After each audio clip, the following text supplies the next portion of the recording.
한순간에 모든 것을 잃은 그때 내일을 위해, 희망을 위해 우리는 걷고 또 걷기로 했다. 책 읽는 다락방의 제이입니다. 20년에 걸쳐 읽어낸 집과 일터를 하루아침에 잃게 되어 살 곳마저 없어진 데다 설상가상으로 배우자가 불치병 판결을 받게 된다면 우리는 어떤 선택을 하게 될까요? 아마 분노와 좌절감에 한동안 정신줄을 놓고 살기가 쉬울 겁니다. 하지만 이런 순간에 1000km에 달하는 길을 따라 걷기로 작정한 사람들이 있습니다. 오늘은 그들의 이야기를 들려드릴까 합니다. 오늘 소개드릴 책은 샘 앤 파커스에서 펴낸 소금길이라는 책인데요. 이 책의 저자인 레이너 윈 그리고 남편인 모스의 이야기입니다. 가장 친한 친구의 회사에 투자를 한 모스는 그 회사가 도산하면서 부채를 떠맡게 되고 3년간의 법정 공방 끝에 손수 일군 집과 농장을 잃게 됩니다. 여기에 모스의 고질적인 어깨 통증이 불치병인 뇌피질 기저퇴행 때문이란 판정을 받게 되죠. 하루아침에 농장주에서 노숙자 신세가 된 그들은 상황을 정리할 겨를도 없이 생각지도 못한 결정을 내리게 됩니다. 영국의 해안을 따라 걷는 1000km의 사우스 웨스트 코스트 패스 SWCP길을 걷기로 한 거죠. 소금기를 잔뜩 머금은 해풍을 맞고 비바람과 강풍 속에서 노숙을 하며 수개월 동안 걸었던 그 여정을 통해 이들은 무엇을 얻을 수 있었을까요? 이 책은 558페이지에 달하는 긴 이야기인데요. 이 가운데 주요 부분을 발췌해서 소개해드리겠습니다.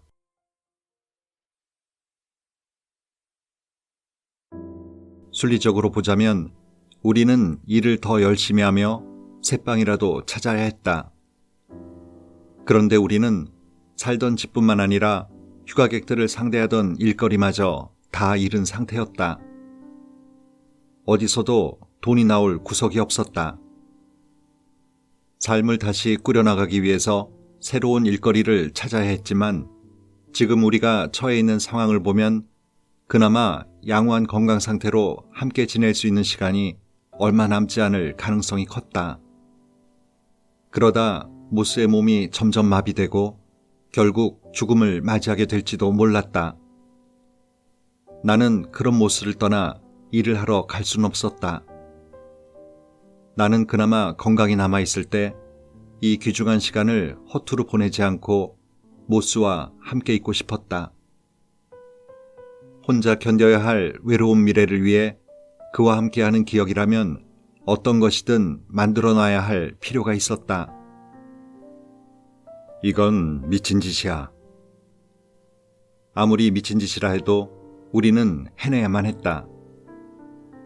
만일 이 길을 떠나지 않는다면 우리는 그저 이번 여름을 넘어 계속해서 펼쳐질 미래와 그 미래에 있을 모든 일을 멍하니 기다리고 있을 수밖에 없었다.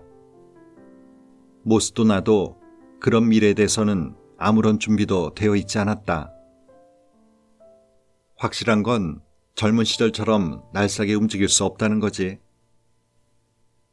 배낭을 승합차에 실은 후 우리는 모든 것들을 뒤에 남겨둔 채 차를 몰고 남쪽으로 향했다. 현실로 느껴지는 건 아무것도 없고 모든 것이 꿈만 같았다. 20여 년에 걸친 가족의 생활과 우리의 일터와 우리가 가졌던 모든 것들, 희망과 꿈, 미래, 그리고 과거를 남겨두고 우리는 차를 몰고 떠났다. 새로운 시작을 찾아 떠나온 것은 아니었다. 그렇다고 새로운 인생이 우리 앞에 펼쳐져 있는 것도 아니었다. 세상이 두 쪽으로 갈라졌다.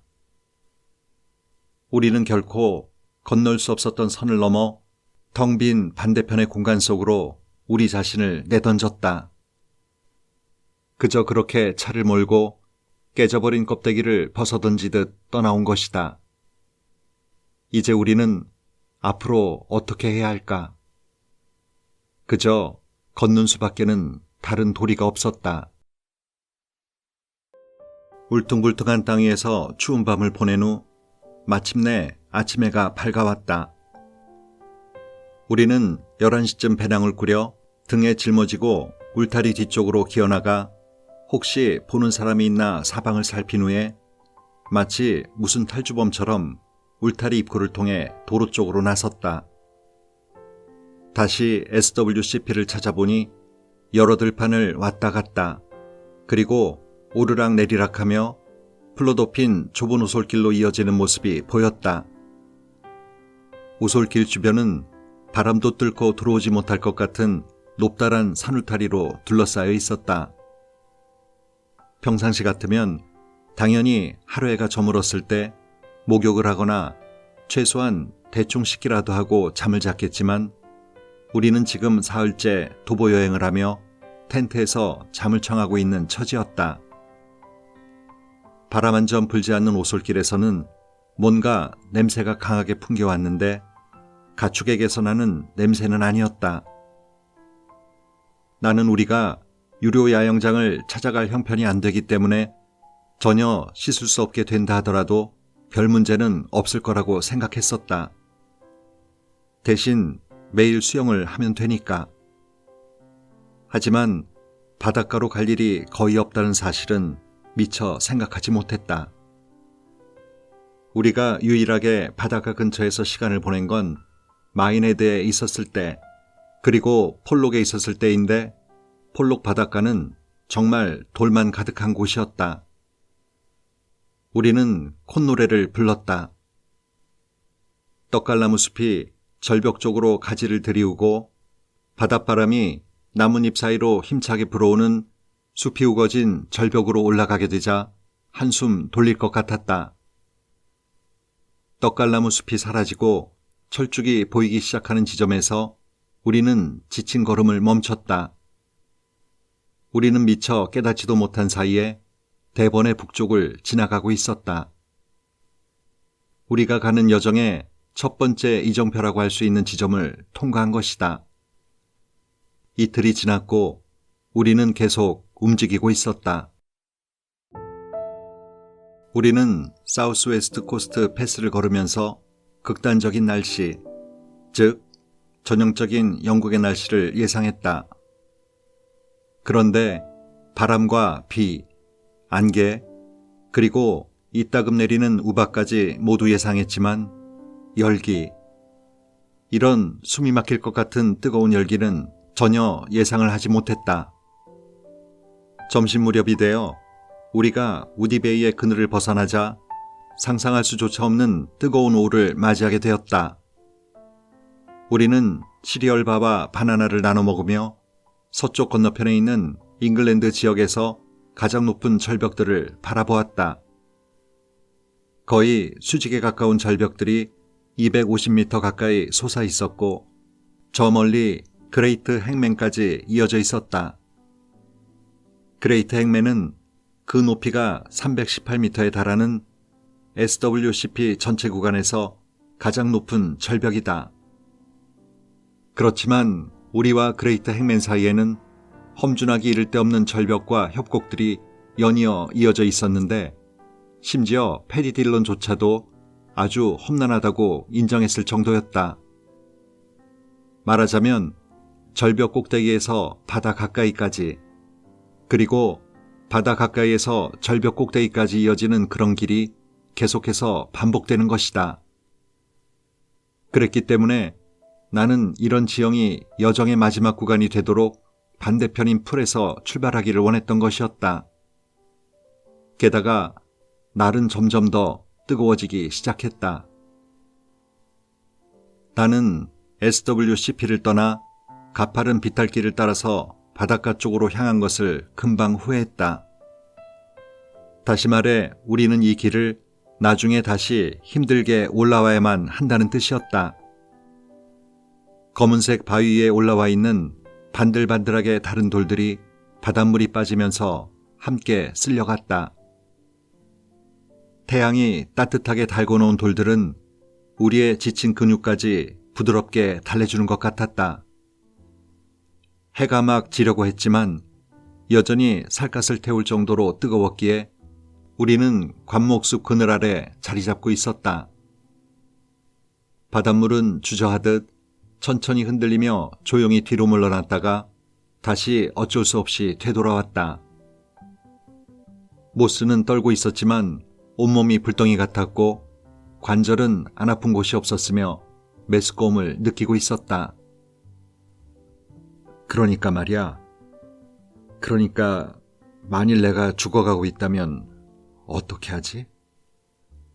당신은 죽어가고 있지 않아. 그냥 일사병 증세일 뿐이야.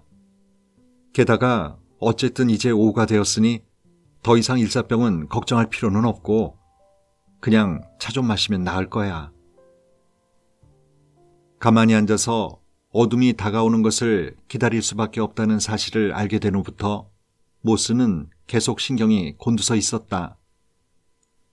풀숲에서 들리는 바스락거리는 소리조차 두려운 적수가 다가오고 있는 듯한 그런 느낌인 것 같았다.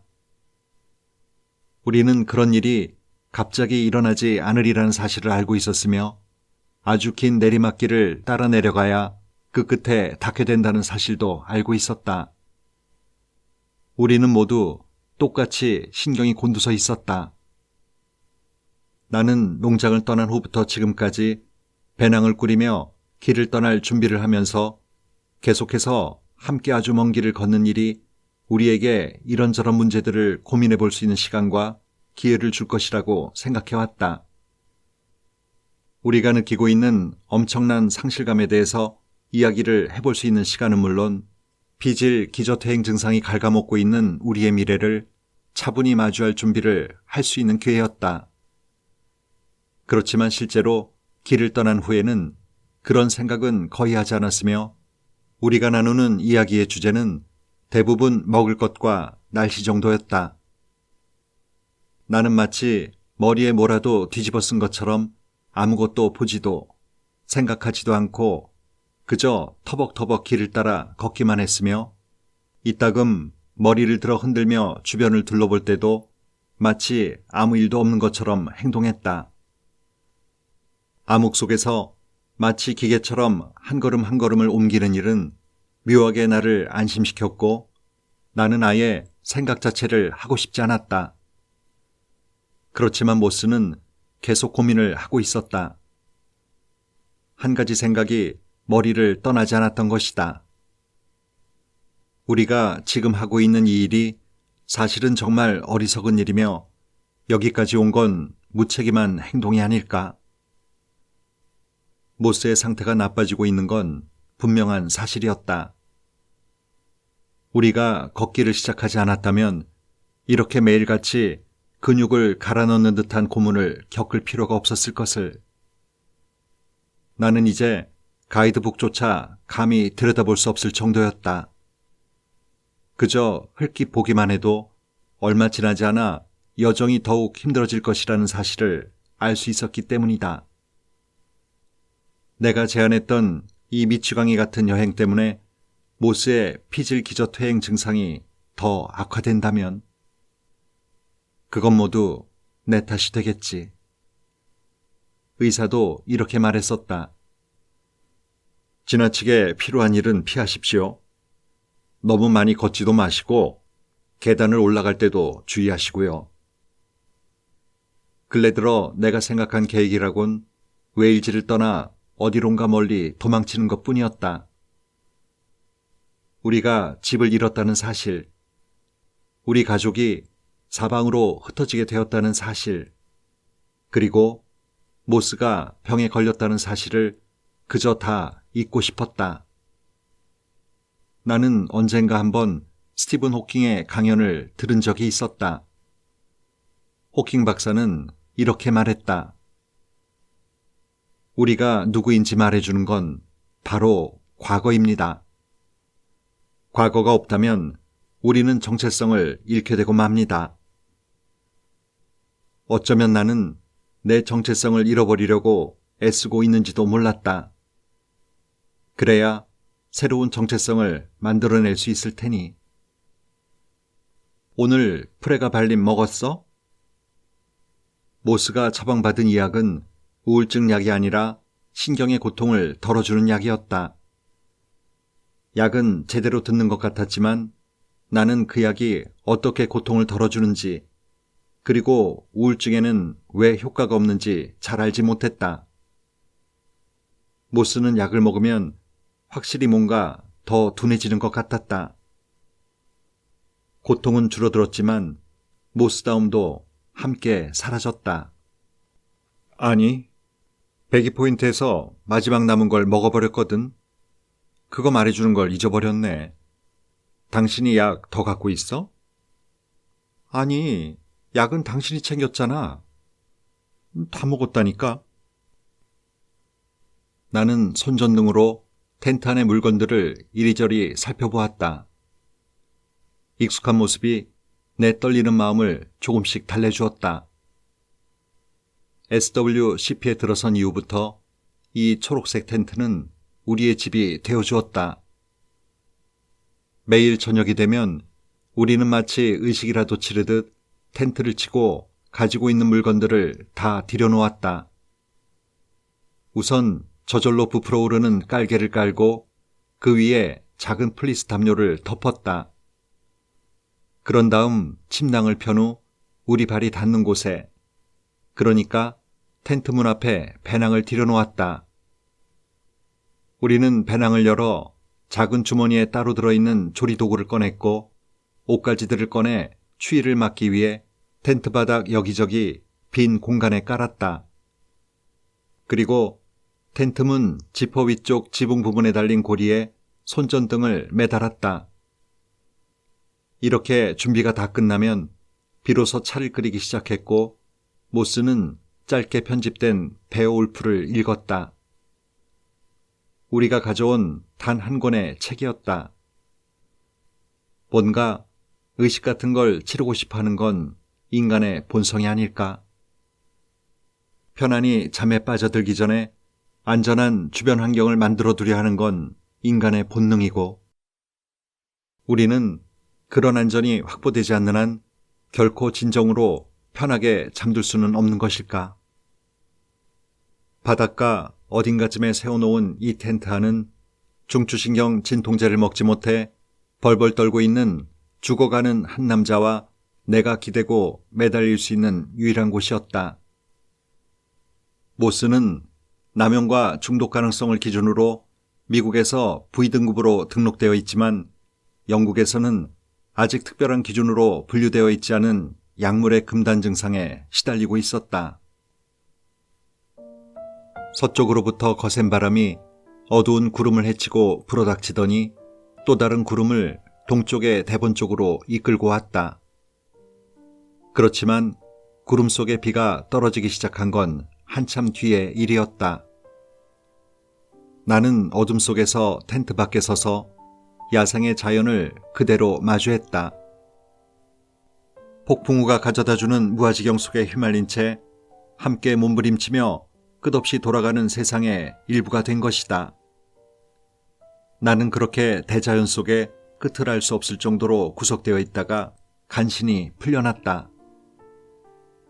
나는 농부였고 또 농부의 딸이기도 했다. 나는 땅과 한 몸이나 마찬가지였다. 8월이 끝나고 9월이 시작되면 나는 양떼를 들판 한쪽 구석으로 데려가 한 곳에 모아두어야 했다. 그리고 한 마리씩 붙잡아 거꾸로 뒤집은 다음 발굽을 정리하고 벌레들에게 시달리지 않도록 약을 뿌렸으며 순양과 암양이 서로 짝짓기를 할 수 있도록 준비했다. 밭을 갈고 옥수수를 심을 준비도 했다. 겨울이 오는 것에 아랑곳하지 않고 8월부터 이듬해 봄을 위한 준비를 했다. 이제 나는 모든 관계로부터, 그리고 나라는 존재를 규정하는 모든 것들로부터 단절되어 뿌리를 잃은 채 떠돌아 다니고 있었다. 그렇지만 나는 여전히 내 예전 모습을 느끼고 있었다. 어린 시절 나는 들판으로 나가 암양과 갓 태어난 새끼를 데리고 오려 했다. 새끼를 안으면 암양은 그 뒤를 저절로 따라올 테니 둘 다 안전하게 우리로 데리고 가면 그만이었다. 나는 새끼 양을 들어올렸다. 그렇지만 그때 암양이 두 번째 새끼를 낳으려 한다는 사실을 알게 되었다. 그래서 나는 봄날의 축축한 풀밭 위에 드러누워 기다렸다. 구름이 머리 위로 빠르게 지나갔고 암양은 불과 몇 걸음 밖에서 새끼를 낳고 있었다. 그 사이 첫 번째로 낳은 새끼는 자기 힘으로 일어섰다. 나는 곧 나 역시 모든 자연의 일부라는 사실을 깨달았다. 땅속의 벌레처럼, 하늘의 구름처럼 나 역시 이 모든 자연의 일부였다. 이 모든 것들 안에 내가 있었고 또 모든 것들이 내 어린 머리 안에 있었다. 야생의 자연은 결코 아무것도 두려워하지 않았고 또 숨지도 않았다. 자연은 가장 안전하게 있을 수 있는 곳이었으며 필요할 때 내가 달려갈 수 있는 곳이었다. 우리 부부가 마련한 땅은 똑같은 것을 우리 아이들에게도 주었다. 아이들은 폭풍우 속에서 어린 묘목처럼 잠시 몸을 굽혔다가도 결코 부러지지 않은 채로 그렇게 자라났다. 뿌리는 단단히 박혀 있었지만 유연하면서도 또 강하게 바람 속에서 자유롭게 몸을 움직이면서 때로는 바람의 길을 따르기도 했다. 이제 우리의 땅은 사라졌다. 아이들은 땅으로부터 받은 것들을 그대로 간직하고 있을까? 나는 우리가 살던 땅을 잃었다는 그 현실에 얽매여 나마저 모든 것을 다 잃게 되지는 않을까 두려웠다. 불밭에 앉아 머리 위로 젖은 구름이 무시무시한 소리와 함께 빠르게 지나가는 것을 바라보고 있을 때 위험천만하고 누구에게도 구속받지 않은 야생의 힘을 간직한 바람이 나를 가득 채웠다. 폭풍우 속에 휘말린 채 버티고 있자 자연과 나의 관계가 다시 회복되었다. 우리는 다시 하나가 되었으며 나는 잃어버린 것들을 되찾았다. 이제 다시는 잃어버리지 않으리라. 나는 폭풍우였고 흙먼지였으며 검은 머리 물새떼들이 내지르는 높은 울음소리였다. 모든 거칠애들은 사라져가고 있었지만 반면 힘의 근원이 다시 만들어지기 시작했다. 우리는 헬스마우스 끝까지 가서 그 아래 바위투성이 바닷가에 몰려드는 물개들을 구경했다.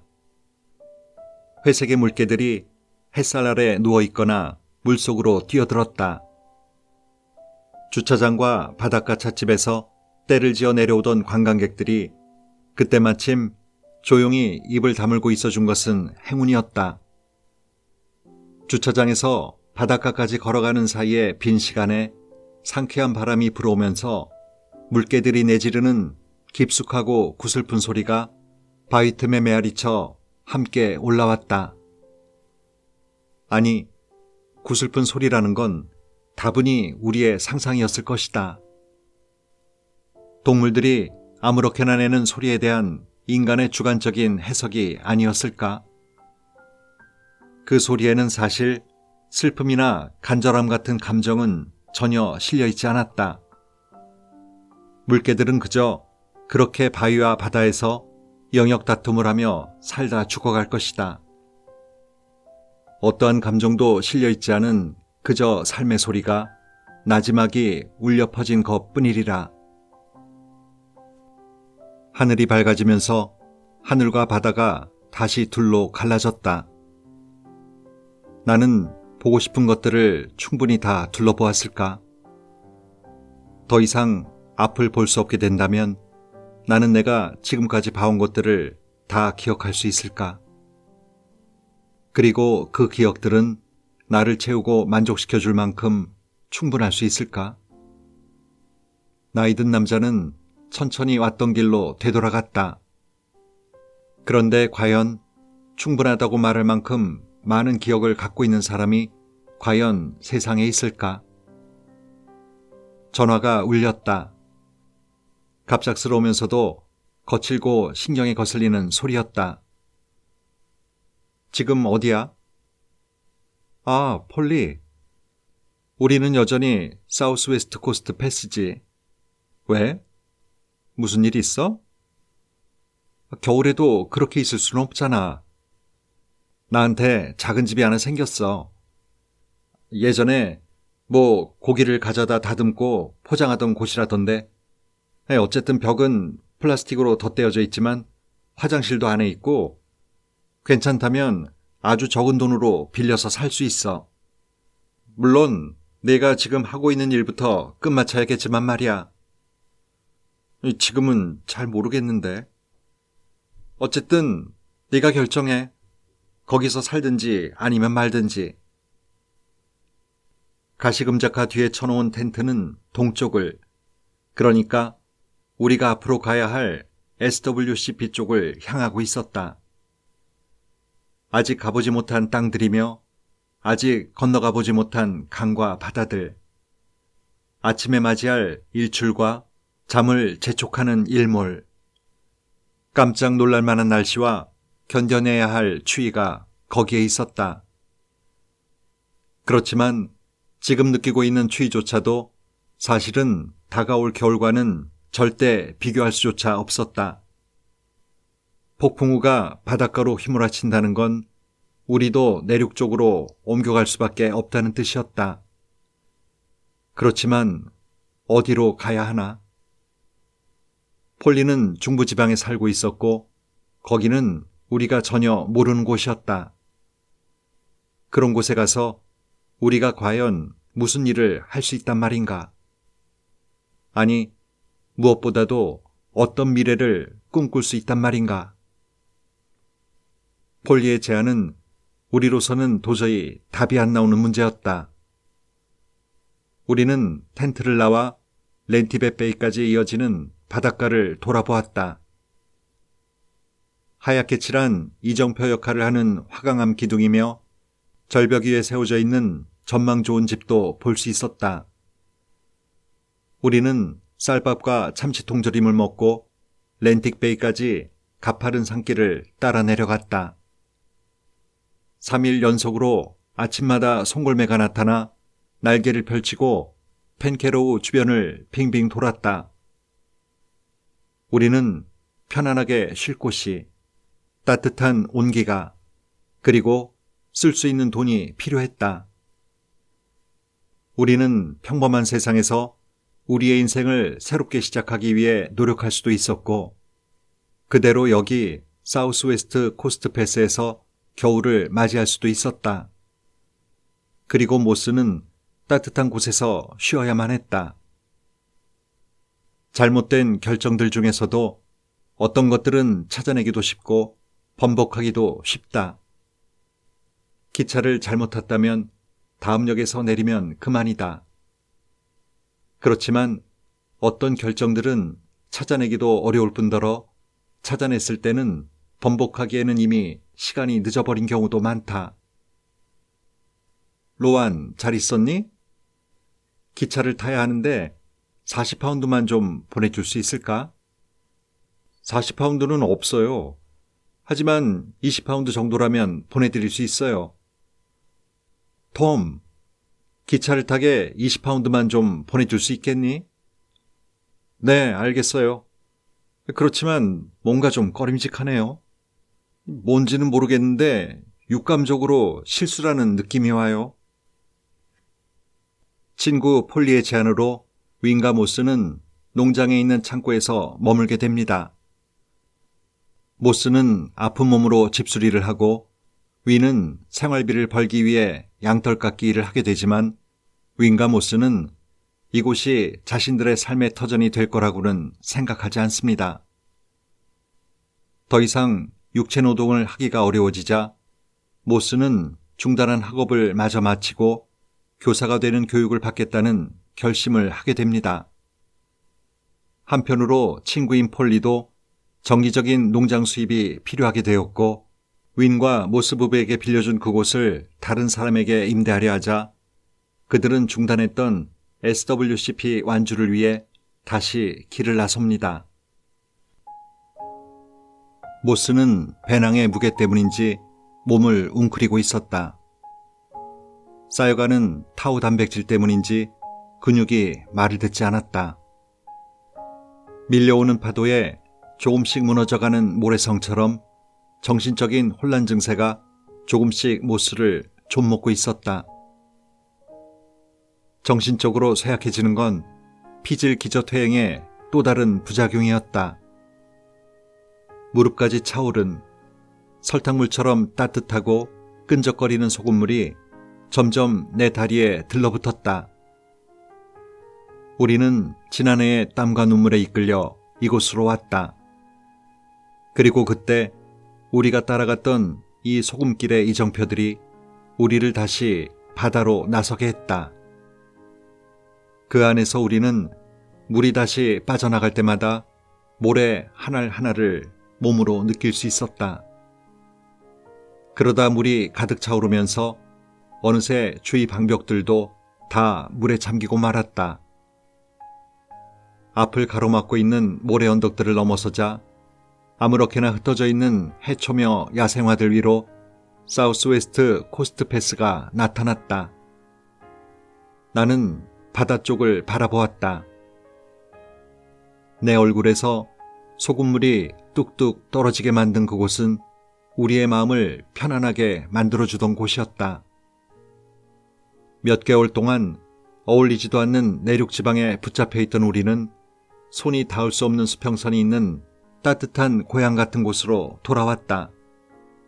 그리고 나는 기쁨으로 온몸이 떨려왔다. 나의 발이 바람에 꺾여 짧게 자란 풀들, 태양, 바람, 내 입술에 묻은 소금기, 길을 보면 편안해지는 알 수 있는 친숙감, 나를 앞으로 끌어당기는 이 길의 마법 등을 다시 찾아냈다. 그 최종적인 결과가 무엇인지는 알 수 없었지만 일단은 내가 제대로 가고 있다는 기분이 들었다. 우리는 발라드 다운 위에 텐트를 치고 저 바다 건너편에 쑥 튀어나와 있는 수완지의 불빛을 바라보았다. 불빛은 검은 무리로 반사되어 반짝거렸다. 우리가 과연 잘한 걸까? 모스가 진통제 내알을 삼키고는 바위에 앉았다. 나는 중국 약재상에서 구한 진통제 연고를 그의 어깨에 발라주었다. 삶은 양배추 냄새를 풍기는 이 약은 효과는 별로 없었지만 그래도 뭔가를 하고 있다는 기분은 들게 해주었다. 우리가 잘못한 게 뭐가 있겠어. 방이 필요하면 우리가 번 돈으로 방을 얻으면 되고 당신은 다시 공부를 하고 그리고 나는 또 모든 일을 찾을 수 있겠지. 아니면 나도 뭘 다시 배우던가. 그렇지만 이제는 다른 누군가에게 기대어 사는 게 아니라 우리 스스로의 삶을 다시 살아갈 수 있게 된 거야. 그래, 나도 알아. 그건 확실하지. 내 말은 이렇게 다시 걷고 있는 게 잘한 선택이냐는 거지. 우리가 살면서 한 일 중에 제일 잘한 일일 거야. 그렇다면 좋아. 사실은 그 말을 당신에게서 듣고 싶었지. 시한부 선고를 받았는데 언제 그 끝이 올지 전혀 알지 못한 채 살아간다는 건 흡사 아무것도 없는 허공위를 걷는 것이나 마찬가지다. 모든 말이나 행동, 그리고 불어오는 바람이나 떨어지는 빗방울 모두가 내가 느끼는 고통에 무게를 더해줄 수 있다. 이제 우리는 그런 고통의 순간에서 벗어났다. 모스는 분명 시한부 선고를 받았지만 그런 그에게도 이제 희망이 생겼다. 그는 피질 기저 퇴행 증상이 기적처럼 치유되지는 않았다는 사실을 잘 알고 있었지만 어찌된 영문인지 한동안 그 기세가 잠잠해졌다. 우리에게 뭔가 천천히 생각할 여유가 생겼을 때, 그러면서 악마의 추적자 같은 죽음이 잠시 우리의 텐트 주위를 맴돌고 있지 않을 때 우리가 두려워해야 하는 것에 대해 모스는 이렇게 말하고 싶어 하는 것 같았다. 그러니까 그때가 오면 당신이 나를 화장시켜 주었으면 해. 과거 우리의 농장이었던 곳의 뒷마당에는 울타리가 있었고 그 근처에 산이 아주 잘 보이는 자리가 있었다. 그 농장과 집이 영원히 우리의 것인 줄 알았던 시절, 우리는 죽으면 바로 그 자리에 묻히고 싶다고 말하곤 했었다. 그렇지만 이제 우리에게는 땅도 종교도 없었고 모스는 자신이 편하게 묻힐 수 있는 곳도 없을 거라고 생각하는 것 같았다. 그런 다음 당신이 내 유골을 상자에 담아서 계속 갖고 다녔으면 해. 그리고 당신마저 세상을 떠나면 아이들에게 당신과 내 유골을 하나로 합쳐서 함께 보내줄 수 있잖아. 당신과 나를 함께 말이야. 우리 둘이 헤어진다는 생각이 지금의 나로서는 다른 무엇보다 가장 가슴 아픈 일이거든. 나는 아이들이 우리 두 사람을 바닷가에서 바람에 날려 보내주었으면 좋겠어. 그러면 우리는 함께 저 수평선으로 날아갈 수 있을 거야. 나는 아무런 말도 할 수 없을 정도로 목이 메었다. 나는 모스에게 힘껏 매달렸다. 죽음은 예정된 일이었다. 모스는 계속해서 싸워나가겠지만 결국은 무릎을 꿇고 말터였다. 모스는 처음부터 이런 사실을 담담히 받아들일 수 있을 정도로 강한 사람이었고 지금의 나는 그 모든 상황이 사실이며 나 역시 있는 그대로 받아들여야 한다는 사실을 이해할 만큼 침착해져 있었다. 우리는 라임 리지즈 끄트머리에 텐트를 치고 안에 들어누웠다. 어구와 별장들 사이에 있는 풀밭 위에서 그렇게 우리는 죽음을 기다렸다. 그리고 죽음과 함께 생명도 찾아왔다. 산산조각이나 이리저리 흩어져 잃어버렸던 우리 삶의 파편들이 알 수 없는 조화 속에서 천천히 다시 하나로 합쳐지고 있었다. 우리는 정면으로 영국 해협이 건너다 보이는 절벽이 감목숲 사이 좁은 땅 위에 정말 마지막으로 텐트를 쳤다. 해안선이 저 멀리 어둠에 잠긴 동쪽을 향해 뻗어 있었다. 잘 보이지는 않았지만 나는 느낄 수 있었다.